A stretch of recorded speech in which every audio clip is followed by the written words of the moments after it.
For 10,000 years, we have been told a lie about agriculture. We are taught that to grow food you must suffer, you must dig, you must till, you must break your back, turning the soil over and over again. The symbol of the gardener is the shovel.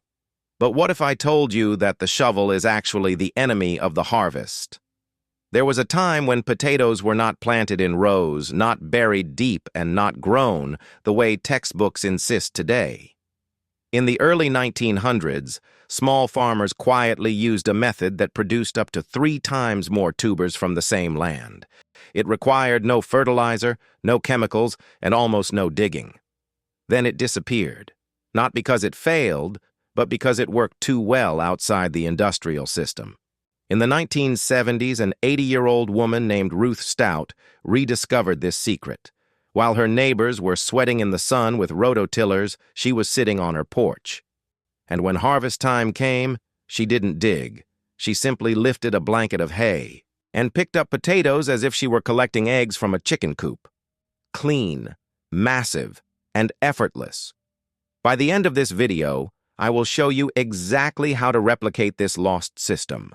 I will show you how to throw away your shovel, protect your garden from a modern invisible poison, and triple your yield starting this season. Welcome to Reclaimed Nature. To understand why this method works, you have to first understand the catastrophe happening in your current garden. Leave your garden for a moment and walk into a deep ancient forest. Look down. What do you see? Is the soil bare? Is it exposed to the harsh sunlight? Is it churned up by a machine? No. Nature never exposes her skin. She always wears a coat. The forest floor is covered in layers of leaves, twigs, and decaying organic matter. It is soft, it is spongy, and it is alive. But in modern agriculture, the first thing we do is strip that coat off. We take a heavy plow or a rototiller and we tear the earth apart. We tell ourselves we are aerating the soil. We think we are helping. But biologically speaking, we are burning the house down. There is a vast invisible network beneath your feet called mycelium. These are fungal threads that act as the internet of the soil. They transport water. They trade nutrients. They hold the earth together. Till you tear this network to shreds. You introduce a massive rush of oxygen that burns up the carbon in the soil, a process called oxidation. Within a few seasons, your soil collapses. It turns into dead gray dust. And when you plant a potato in that dead dust, you are forcing it to fight a war against physics. The soil is heavy and compacted. The potato struggles to expand.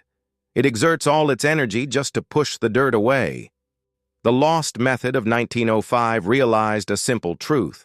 Potatoes did not evolve to grow in compacted dirt. They evolved to form tubers in loose, cool, oxygen-rich layers on the forest floor. So why are we burying them in a grave when we should be laying them in a cradle? But be honest with me. In the traditional method, you break your back digging trenches to plant. But the real pain comes at harvest time. You thrust your shovel into the ground hoping to find treasure, but instead you hear a crack. You pull it up and see your biggest, most beautiful potato sliced in half by your own blade. Has this happened to you? Type yes in the comments if you are tired of ruining your harvest. Let's stop the madness. The secret that industrial agriculture forgot or ignored is simple biology. A potato is not a root, it is a stem tuber. When you bury a seed potato 6 inches deep in heavy soil, you force the plant to waste precious energy, pushing upwards through the compacted earth just to find sunlight. It is fighting for its life before it even starts growing. But the lost method flips the script. It uses vertical layering. In 1905, farmers realized that potato stolons, the stems that produce the tubers, grow best in loose, dark, oxygen-rich environments. They don't need dirt. They need darkness and humidity. Ruth Stout took this to the extreme. She placed her potatoes right on top of the hard ground. She didn't loosen the soil. She didn't dig a trench. She simply laid them down. Then she covered them with 8 inches of old, spoiled hay. This created a living mound. Inside this mound, the conditions are perfect. The hay acts as insulation. Even when the summer air hits 90 degrees, the soil surface remains a cool 65 degrees. This is crucial because when soil temperature exceeds 75 degrees, potato plants stop making tubers. By keeping them cool, you trick the plant into thinking it is still spring, extending the growing season by weeks. But the real magic is the oxygen. Because the hay is porous, the stolons can breathe. They expand effortlessly in all directions. Instead of one cramped layer of potatoes fighting for space, the plant produces tubers continuously up the stem. It turns your garden from a battleground into a factory. So how do you execute this without failing? Most people try this and fail because they miss one critical detail. Here is the blueprint. Step 1. The placement. Do not till your ground. If you have weeds or grass, just mow them down. Leave the roots in the soil to rot. They will become food for worms. Place your seed potatoes directly on the surface. Space them about 12 inches apart. Do not cut them. Whole potatoes are less likely to rot in this system. Step 2. The cover. This is where 90% of people fail. You must cover them with at least 8 to 10 inches of loose organic material. Ruth Stout used old hay, but you can use straw shredded leaves or even dried grass clippings. The rule is simple. If you can see the potato, the sun can see the potato. If the sun hits the growing tuber, it turns green and produces solanine, a toxic compound. Cover it deep. Cover it dark.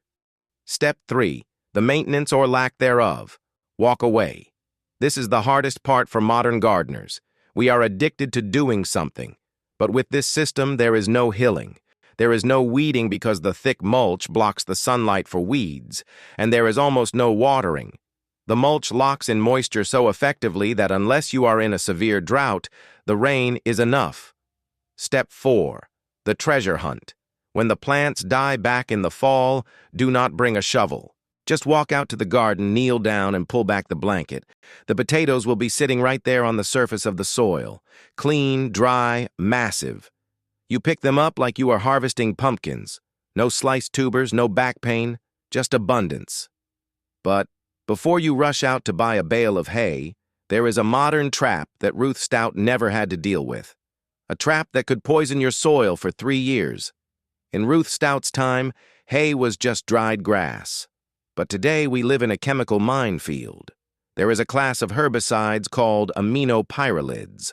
Farmers spray them on cattle pastures to kill weeds. They are designed to be persistent. This means they do not break down.